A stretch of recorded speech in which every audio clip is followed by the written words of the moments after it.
Shalom, shalom, bom dia. Nós vamos ler hoje 1 Crônicas de 9 a 11 e Eclesiastes 11. Vamos iniciar aqui, 1 Crônicas 9. Todos os israelitas foram alistados nas genealogias dos registros históricos dos reis de Israel. Por sua infidelidade, o povo de Judá foi levado prisioneiro para a Babilônia. Os primeiros a voltarem às suas propriedades e às suas cidades foram algumas pessoas do povo e alguns sacerdotes, levitas e servidores do templo. Os de Judá, e de Benjamim, e de Efraim, e Manassés, que se instalaram em Jerusalém, foram Utai, filho de Amiúde, neto de Onri, bisneto de Inri, e trineto de Bani, um descendente de Pérez, filho de Judá. Dos descendentes de Selá, o primogênito Asaías com seus filhos. Dos descendentes de Zerá, Jeuel. Os de Judá eram 690. Dos benjamitas, Salu, filho de Mesulão, neto de Rodavias e bisneto de Rasenua. E Benéias, filho de Jeroão, Elá, filho de Uzi, filho de Micre, Mesulão, filho de Cefatias, filho de Reuel, filho de Ibnias. Da tribo de Benjamim, relacionados em sua genealogia, eram 956. Todos esses homens eram chefes de suas famílias. Dos sacerdotes, Gedaías, Jeoiaribe, Jaquim, Azarias, filho de Uquias, neto de Mesulão, bisneto de Zadok, trineto de Meraiote, e tetraneto de Aitube, o líder encarregado do templo de Deus. Adaías, filho de Jeorão, neto de Pazu, e bisneto de Malquias, e Masaí, filho de Adiel, neto de Jazera, bisneto de Mesulão, trineto de Messelemite, e tetraneto de Imer. O número de sacerdotes que eram chefes de famílias era 1760. Eram homens capazes e sua responsabilidade era ministrar no templo de Deus. Dos levitas, Semaías, filho de Assup, neto de Azriracão, bisneto de Asabias, um Merarita. Banquebacá, Eres, Galael, Matanias, filho de Mica, neto de Zincre, bisneto de Asaf. Obadias, filho de Samaías, neto de Galaal, bisneto de Gedutum. Berequias e Berequias, filho de Asa e neto de Eucana, que vivia nos povoados nos Netofatitas. Os guardas das portas eram Salum, chefe de Acube, Talmon, Aimã e os irmãos deles, sendo até hoje os guardas das portas do rei. A leste, Salum era o chefe. Esses eram guardas das portas que pertenciam ao acampamento dos levitas. Salum, filho de Coré, neto de Abisaf, bisneto de Corá, e seus parentes. Os coraitas, guardas das portas, responsáveis por guardar as entradas de tenda, como os seus antepassados tinham sido responsáveis por guardar a entrada da habitação do Senhor. Naquela época, Finéias, filho de Eleazar, estivera encarregado dos guardas das portas, e o Senhor estava com ele. Zacarias, filho de Meselemias, era um guarda das portas da entrada da tenda do encontro. A soma total dos escolhidos para serem guardados das portas, registrados nas genealogias dos seus povoados, eram de 212. Eles haviam sido designados para esses postos de confiança por Davi e pelo vidente Samuel. Eles e os seus descendentes foram encarregados de vigiar as portas do templo do Senhor, o templo chamado Tenda, Os guardas vigiavam as portas nos quatro lados, norte, sul, leste e oeste. Seus parentes residentes em seus povoados tinham de vir de tempos em tempos trabalhar com eles por período de 7 dias. Mas 4 principais guardas das portas, que eram levitas, receberam a responsabilidade de tornar conta das salas e da tesouraria do templo de Deus. Eles passavam a noite perto do templo de Deus, pois tinham o dever de vigiá-lo e de abrir as portas todas as manhãs. Alguns levitas estavam encarregados dos utensílios utilizados no culto do templo. Eles os contavam quando eram retirados e quando eram devolvidos. Outros eram responsáveis pelos móveis e por todos os demais utensílios do santuário, bem como pela farinha, pelo vinho, pelo óleo, pelo incenso e pelas especiarias. E ainda outros cuidavam da manipulação das especiarias. Um levita chamado Matitias, filho mais velho do corita Salum, tinha responsabilidade de assar os pães para as ofertas. E entre os coatitas, seu irmão, alguns estavam encarregados de preparar os pães que eram postos sobre a mesa todo sábado. Os cantores, chefes de família, levitas, permaneciam nas salas do templo e estavam isentos de outros deveres, pois dia e noite se dedicavam à sua própria tarefa. Todos esses eram chefes de famílias levitas, alistados como líderes em suas genealogias, e moravam em Jerusalém. Jeiel, pai de Gibeon, morava em Gibeon. O nome da sua mulher era Maaca, e de seu filho mais velho, Abidom. Depois nasceram Zur, Quis, Baal, Nedab, Gedor, Aiô, Zacarias e Miclote. Miclote gerou Simeia. Eles também moravam perto de seus parentes em Jerusalém. Gerou Quis. Quis gerou Saul. Saul gerou Jonatas, Malquizur, Abinadab e Eusabal. Esses foram filhos de Jonatas. Meribe, Baal, que gerou Mica. Esses foram os filhos de Mica. Pitom, Meleque, Tereia e Acás. Acás gerou Jadá.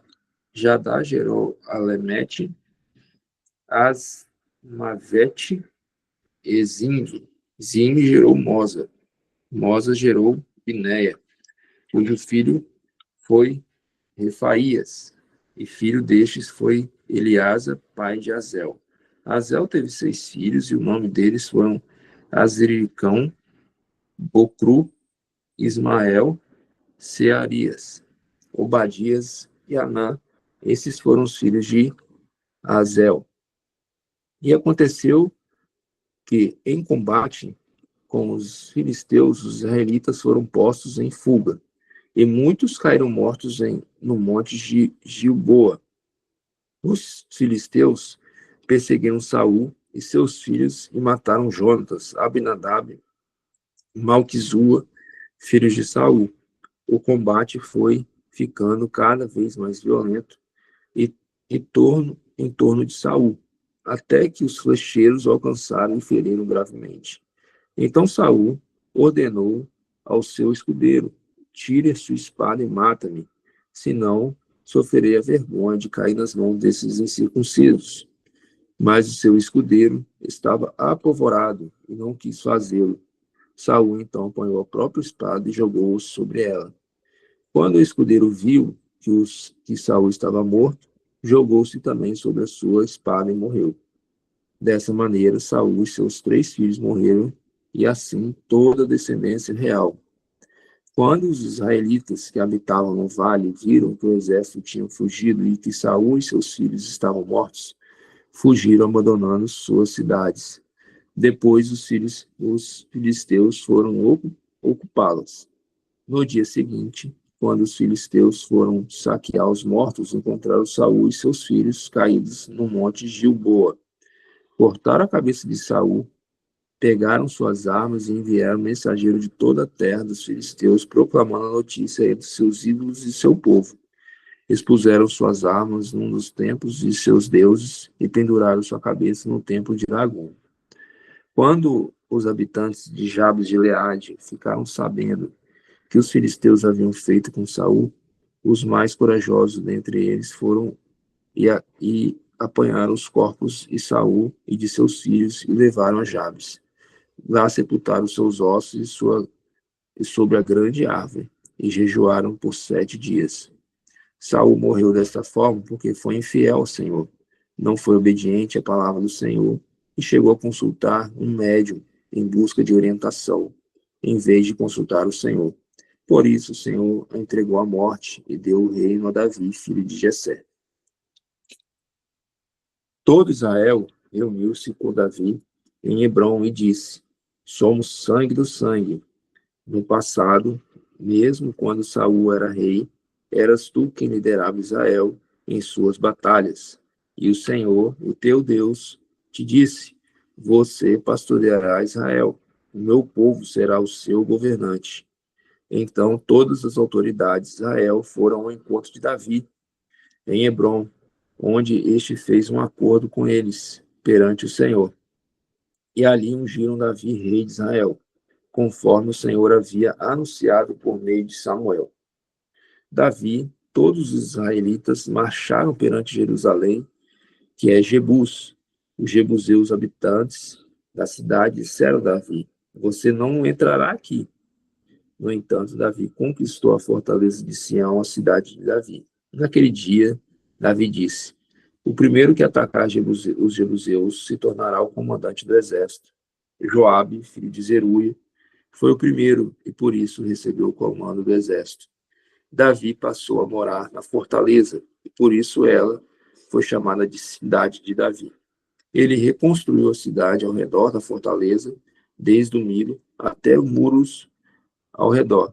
E Joabe restaurou o restante da cidade. E Davi ia se tornando cada vez mais poderoso, pois o Senhor dos Exércitos estava com ele. Esses foram os chefes e principais guerreiros de Davi, que junto com todo Israel deram grande apoio para estender o seu reinado a todo o país, conforme o Senhor havia prometido. Esta é a lista deles: Jezobeão, um Aqumonita, chefe dos oficiais. Foi ele que, empunhando sua lança, matou 300 homens numa mesma batalha.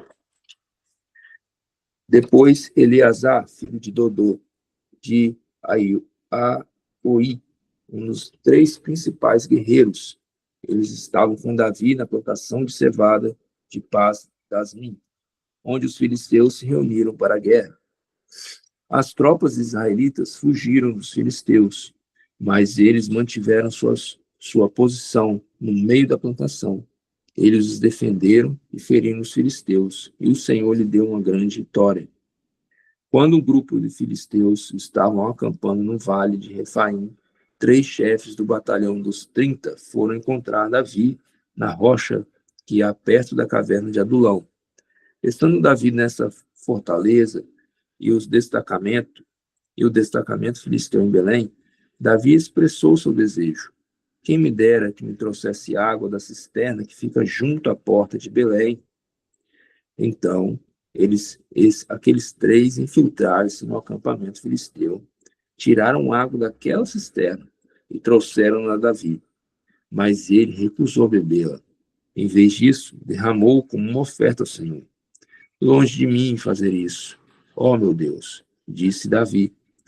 Esta água representa o sangue desses homens que arriscaram a própria vida. Eles arriscaram a vida para trazê-la e não quis bebê-la. Foram essa proeza dos 3 principais guerreiros. Abisai, o irmão de Joabe, era chefe do batalhão dos 30.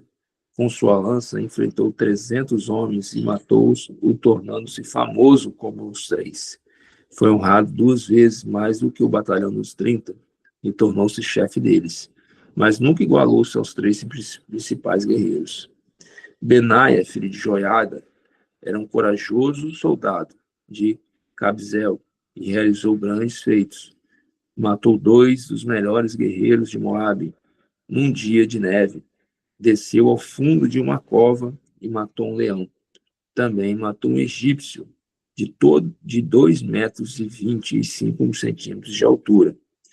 Embora o egípcio estivesse na mão uma lança parecida com a lançadeira de tecelão, Benai enfrentou com um cajado, arrancou a lança da mão do egípcio e com ela o matou. Esses foram grandes feitos de Benaia, filho de Joiada, que também foi famoso como os 3 principais guerreiros de Davi. Foi mais honrado do que qualquer dos 30, mas nunca se igualou aos 3. E Davi lhe deu o comando de sua guarda pessoal. Outros guerreiros foram Azael, irmão de Joabe, Elanã, filho de Dodô, de Belém, Samote e Aró, Elis de Pelon, Irá, filho de Iques, de Tecoa, Abiezer, de Anatote, Sibecai, de Uzate, Ilai, de Aior, Marai, de Netofate, Eled, filho de Benã, e Notaf, Itai, filho de Ribai, Gibeá, de Benjamim, Benai, de Piretom, Urai, dos riachos de Gaás, Abiel, de Arbate, Asmavete, de Baurim, Eliaba, de Saalbon, os filhos de Razem, de Gizon, Jontas, filho de Sagé, de Hará, Aian, filho de Sacá, de Ará, Alifaal, filho de Ur, Éfer, de Mequerate, Aias, de Pelon, Esro, de Carmelo, Naarai, filho de Esbai, Joel, irmã de Natã, Mibar, filho de Hagri, o Amonita Zeleque, Naarai, de Beerote, o escudeiro de Joabe, filho de Zeruia, Irá, Garebe de Jati, Urias, o Itita, Zebade, filho de Alai, Adina, filho de Cisá, de Ruben, chefe dos Rubenitas e do batalhão dos 30, Haná, filho de Maca, Josafá, de Mitene, Uzias, de Astarote, Samar, de Jeiel, filho de Otã, de Aroer, Jadiel, filho de Sim, seu irmão Joá, de Tis, Eliel, de Mava, Jeribai, de Josavias, filho de Eunaã, Itma, um moabita, e Eliel Obed, de Jaziel, de Mesoba. E agora, Eclesiastes 11.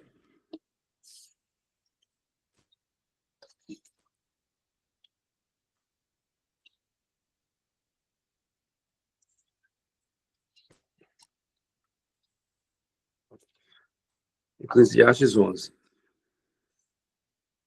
Atire seu pão sobre a água, e depois de muitos dias você tornará a encontrá-lo. Reparta o que você tem com 7, até mesmo com 8, pois você não sabe que desgraça poderá cair sobre a terra. Quando as nuvens estão cheias de água, derramam chuva sobre a terra. Quer uma árvore caia para o sul, quer para o norte, onde cair, ficará. Quem fica observando o vento não plantará, e quem fica olhando para as nuvens não colherá. Assim, como você não conhece o caminho do vento, nem como o corpo é formado do ventre de uma mulher, também não poderá compreender as obras de Deus, o Criador de todas as coisas. Plante de manhã sua semente, e mesmo ao entardecer, não deixe a sua mão ficar à toa, pois você não sabe o que acontecerá, se esta ou aquela produzirá, ou se duas serão igualmente boas. A luz é agradável, é bom ver o sol, Por mais que um homem viva, deve desfrutar a sua vida toda.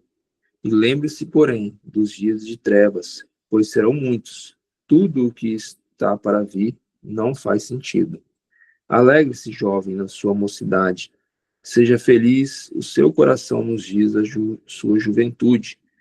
Siga por onde o seu coração mandar, até onde a sua vista alcançar.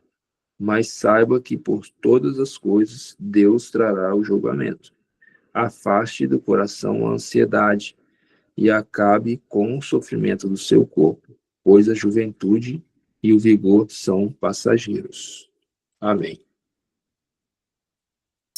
Pensam demais. Desafiador, né? Livro de crônicas. Livro de crônicas, gente. O pessoal do Maná estão de parabéns, viu? Todo mundo aqui, ó, no desafio aqui dos nomes hebraicos, todo mundo treinando aqui, né? Parece até um trava-língua às vezes, né?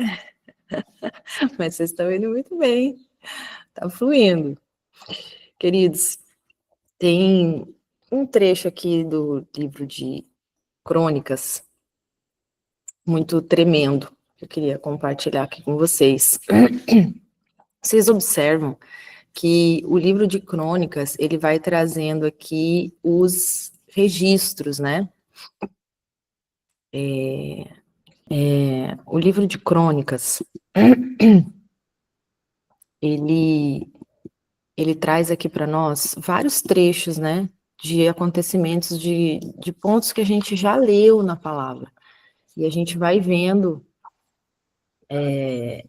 esses acontecimentos aqui no livro de crônicas, eles vão sendo relembrados, né? Porque aqui há todo um registro, né? E a gente vê um registro até detalhado, onde a gente encontra as genealogias. Então, são vários pontos aqui que a gente está relembrando de trechos que a gente já viu, né? E a gente tem aqui um versículo muito poderoso, aqui no capítulo, deixa eu abrir aqui, só um minutinho, que é da coroação de Davi. Quando Davi, ele é coroado rei, né? Então, no capítulo 11. No capítulo 10, a gente vê a morte de Saul, né?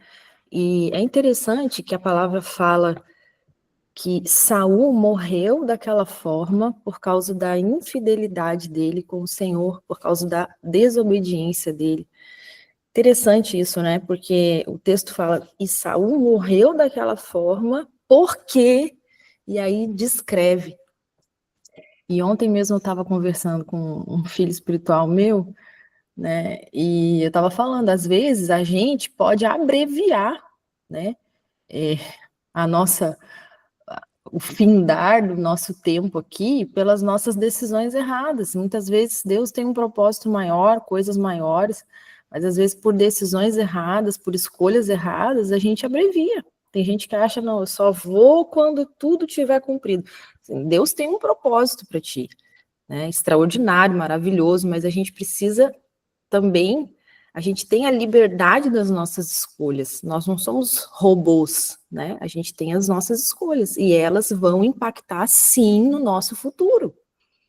Isso é claro. Vocês podem ver aí em crônicas. E aconteceu com Saul, tal e tal, porque Saul, né, fez o que fez. Então, a gente precisa entender isso.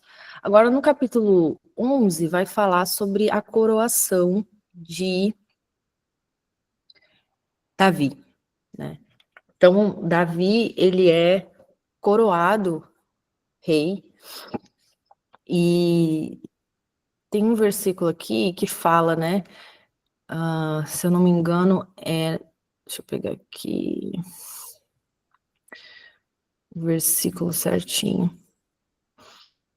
que fala que Davi, ele ia crescendo e ele prosperava, né, porque o Senhor estava com ele.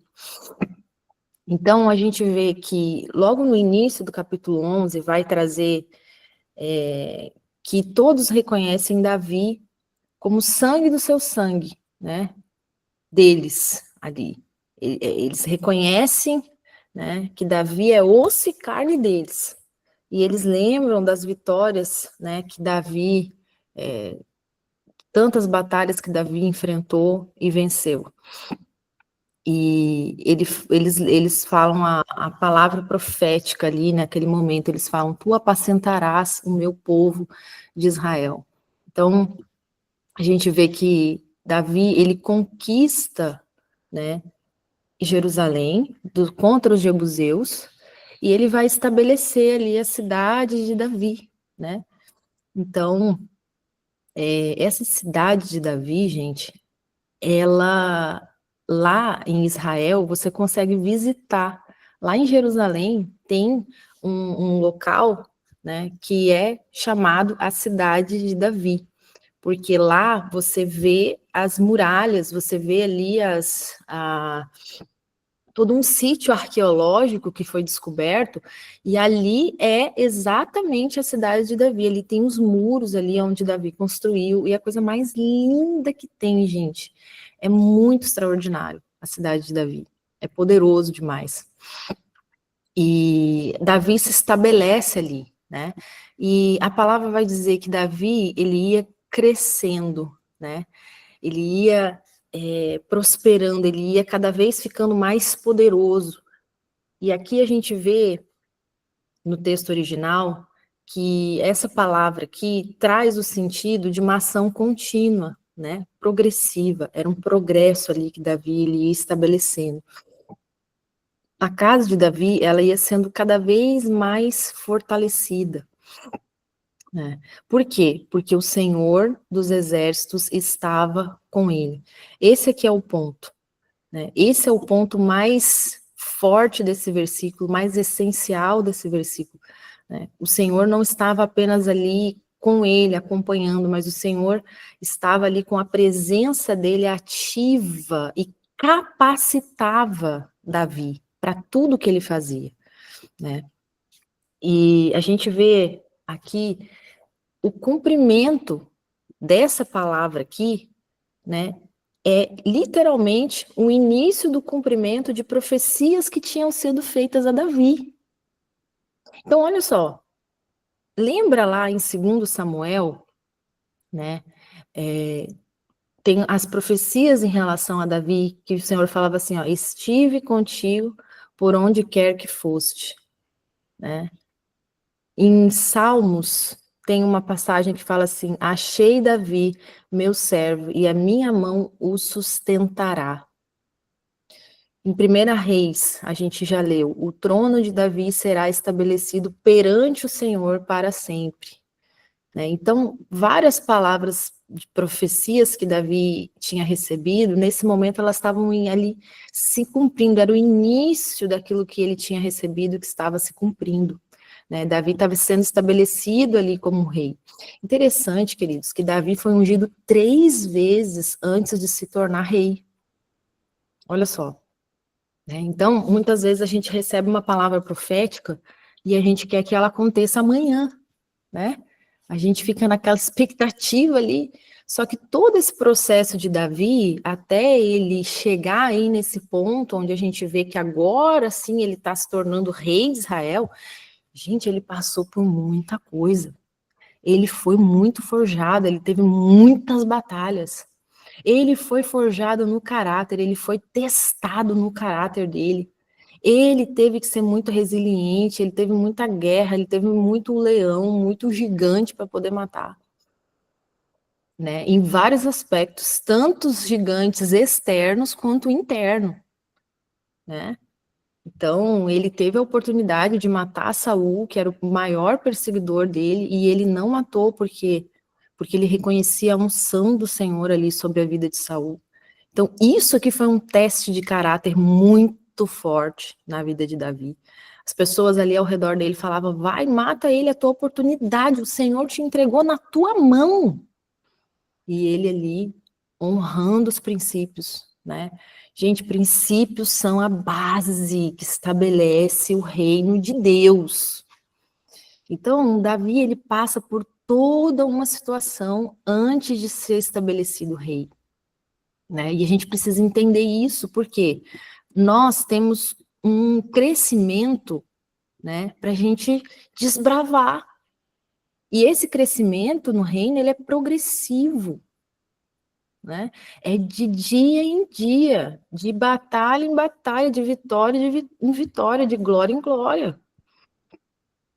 Então, é muito importante a gente ver, né, na palavra, exemplos para que a gente consiga entender como que funciona o reino.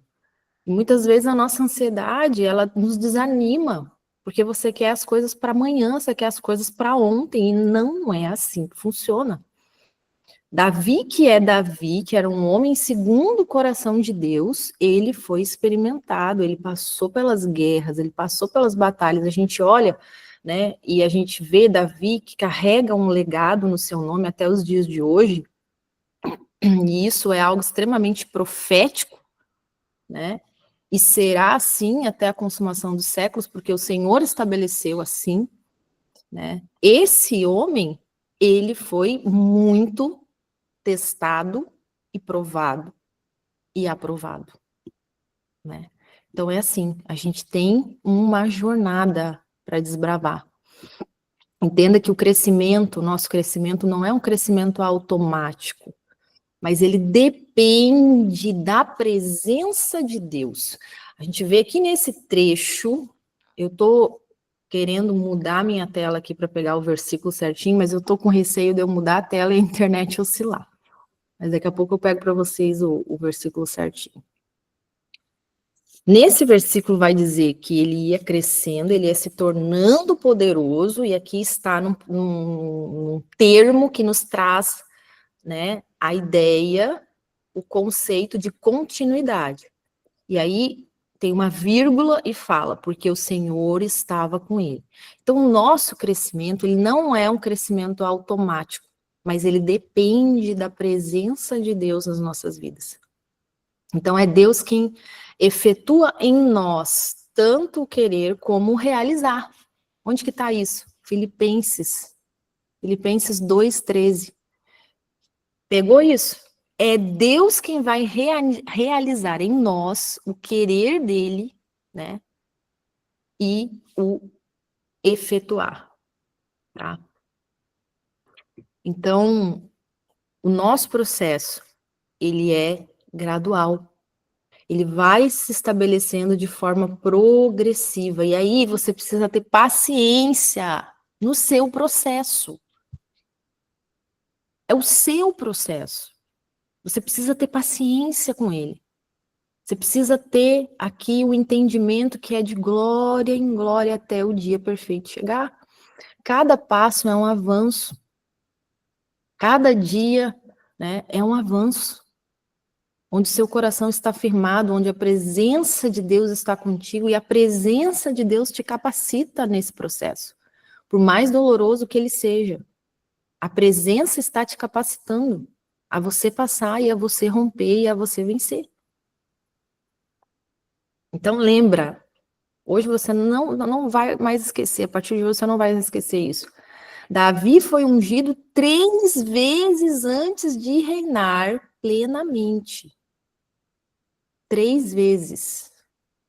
Você precisa entender que a nossa autoridade, ela vem da unção do Senhor.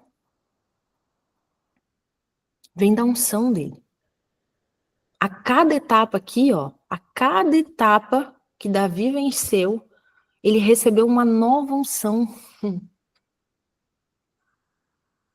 Meu Deus. Ele recebe uma nova unção. E unção, o que é unção, gente? Unção é capacitação. Ele recebe uma capacitação para os novos desafios que ele vai usar, que ele vai enfrentar. A unção não é para bonito, não é para status. A unção é uma capacitação para você usar diante dos desafios que vão vir. E cada nível que você enfrenta é uma unção que você precisa ter, uma unção ainda mais específica, mais pesada, para você enfrentar aquilo que está para vir. Então, em Efésios 6:10, vai dizer assim, ó, fortalecei-vos no Senhor e na força do seu poder. Pegou? Onde você vai se fortalecer? Você vai se fortalecer aonde? É no Senhor.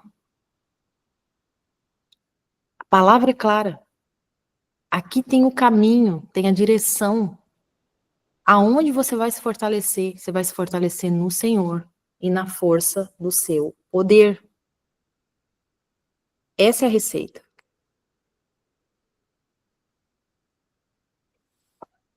Essa é a receita, queridos. Não tem erro. Não tem erro. Então a gente vê aqui, né, um movimento que ele é constante. Se você estagnar espiritualmente, já era. Já era. Você precisa entender que você tem que ter disciplina espiritual. Você precisa estar sempre avançando no propósito divino. Esse crescimento, ele é contínuo. E ele tem que ser genuíno. Ele não é só em tamanho, mas ele é um crescimento que ele demonstra maturidade espiritual.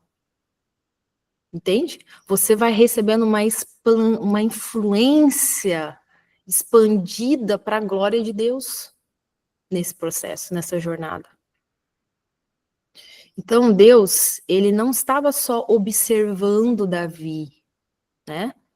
Mas ele estava participando ativamente da jornada dele. Porque a nossa força está na dependência total do Senhor. A nossa força está nele o tempo todo, e é isso que a gente precisa entender. Então, quando você permite que Deus seja a tua força, o que você vai experimentar? Um crescimento que ele é progressivo, que ele é contínuo, que ele é poderoso. E você vai experimentar esse crescimento que transformou um jovenzinho pastor. Um jovenzinho pastor que era rejeitado, que era bastardo, que ninguém dava nada para ele. Essa força, esse crescimento, transformou esse jovenzinho pastor no maior rei de Israel. O maior rei de Israel, que recebeu o maior legado de todos os reis, dentre todos os reis. Esse crescimento, essa força pode transformar a tua vida. E Deus quer. Então, a presença de Deus, ela não apenas nos acompanha, mas ela também nos capacita. Entende? É isso que você tem que entender. A presença do Senhor, ela vai te capacitar. Ah, eu sou limitada. Ah, eu não consigo aqui. Ah, eu não sou isso. Ah, eu tenho esse... Não, o Senhor te capacita. Ele que te capacita, Ele é o Criador, Ele é o dono de todas as coisas, Ele te criou, Ele te formou, Ele te conhece. Ele sabe das tuas limitações. Gente, Davi tinha N limitações. Mas o Senhor capacitou ele. O Senhor nos fortalece, o Senhor nos faz crescer o tempo todo. O Senhor nos faz crescer o tempo todo quando nós estamos nele. Então aqui a gente vê, muito interessante aqui no livro de Eclesiastes, e aqui ele traz, né, no livro de Eclesiastes, alguns pontos aqui, muito, muito interessante, muito pontuais, assim, para várias demandas da nossa vida, né? Mas tem um versículo aqui que ele fala assim, ó, lança o teu pão sobre as águas. Lança o teu pão sobre as águas. Porque depois de muitos dias o acharás. Salomão, ele está ensinando aqui, né? Lançar o teu pão sobre as águas. Ele está revelando aqui o mesmo princípio que a gente vê em Davi. Que é um crescimento que vem através de uma confiança na presença de Deus, né? Assim como Davi, ele crescia cada vez mais porque o Senhor estava com ele, o Senhor dos exércitos estava com ele. Quando a gente tem uma disposição de investir, né? Lança o teu pão sobre as águas. Você está investindo ali, né? Porque quando fala águas, é uma coisa que você olha assim, parece incerto, né? As águas aqui nesse sentido aqui é isso, é a incerteza. Mas quando você tem ali, quando você investe generosamente naquilo que aos teus olhos parece incerto, mas pela confiança do Senhor você se move, a gente sabe que o Senhor está conosco. Então Davi, ele conquistou reinos, porque ele se lançou em batalhas impossíveis. Entende?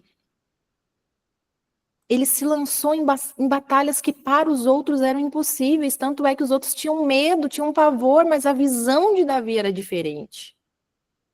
O tamanho que ele tinha da confiança no Senhor fez ele mover o sobrenatural de uma forma que os outros não tinham acessado, não tinham alcançado. Então Salomão, ele está nos ensinando o quê aqui? Que a gente tem que conquistar o nosso futuro lançando os nossos recursos na fé. Entende? Então, olha aqui, pega essa chave aqui. Esses 2 versículos que a gente leu nessa manhã, eu queria discorrer com vocês mais Eclesiastes, porque tem muita coisa para falar sobre Eclesiastes, muita chave, mas não vai dar tempo. Mas só esse versículo que a gente leu aqui, né, de Eclesiastes, e esse de Crônicas, aqui eles revelam que o verdadeiro crescimento, ele não vem de você guardar o que você tem, de você se preservar, de você ficar ali na sua limitação, né, de você ter medo e não romper, de você achar, não. Os dois estão falando, lança-te, lança-te. Você confiar no Senhor de uma forma rendida, de você aqui, ó, confiar o suficiente para você semear no invisível. Entende? Você semear naquilo que os teus olhos não estão vendo, mas que pela fé você acessa. Aleluia, Deus. Meu Pai, que manto. Ô, glória. Porque você sabe que a presença do Senhor é o que garante a tua colheita. Aleluia. Ô, glória.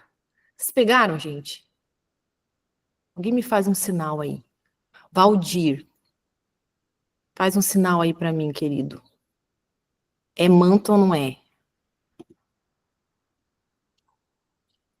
Versículo aqui certinho para vocês aqui, ó, de 1 Crônicas. Vou pegar aqui. Ó. 1 Crônicas 11, 9. E Davi foi se tornando cada vez mais poderoso. Nessa versão aqui da NVI que o pastor Felipe leu. Pois o Senhor dos Exércitos estava com ele. Amém, queridos? Glória a Deus. Manto, hein? Quem pegou, pegou. Quem pegou, pegou. Deus abençoe vocês. Até amanhã, estaremos juntos, firmes e fortes no propósito, com a graça eterna. Gente, amanhã é sábado, né? Eu sei que às vezes você quer dormir mais um pouquinho, mas vem colher o seu maná. Vem colher o seu maná primeiro, depois você vai e dorme de novo. Porque tem gente que só faz o maná porque tem que levantar cedo todo dia, né? Quando você começar a fazer o maná, porque você tem um comprometimento com o Senhor, você vai ver que as coisas vão começar a ficar diferentes. Então, tenha comprometimento com Ele. Esteja aqui amanhã no maná, né? Você pode levantar um pouquinho depois, mas você escolhe, Senhor, eu quero fazer um maná contigo, quero fazer 6 horas. Você que está assistindo gravado também, te convido a você vir aqui, ó, 6 horas da manhã, no começo do dia, na primícia do dia, receber o alimento aqui, porque o teu dia vai ser outro. Começa a se mover com ações diante do Senhor, ações. Amém? Shalom, shalom, e nos vemos amanhã com a graça do Eterno. Bom dia.